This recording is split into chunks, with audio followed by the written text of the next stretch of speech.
শত ব্যস্ততার ভিড়েও হঠাৎ মনে হয়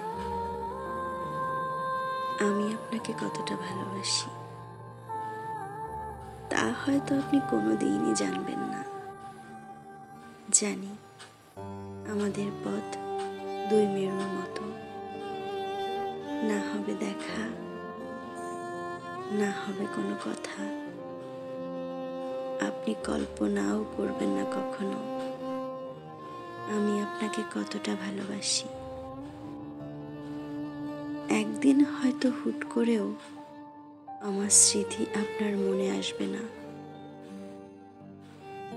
আমি হারিয়ে যাব, আপনার জীবন পৃষ্ঠায় আমি হারিয়ে যাব, যেন কখনো ছিলাম না। কি নির্মম, তাই না? কি ভয়াবহ! এত ভালোবাসার পরেও আপনার স্মৃতি থেকে বিলীন হয়ে যাব।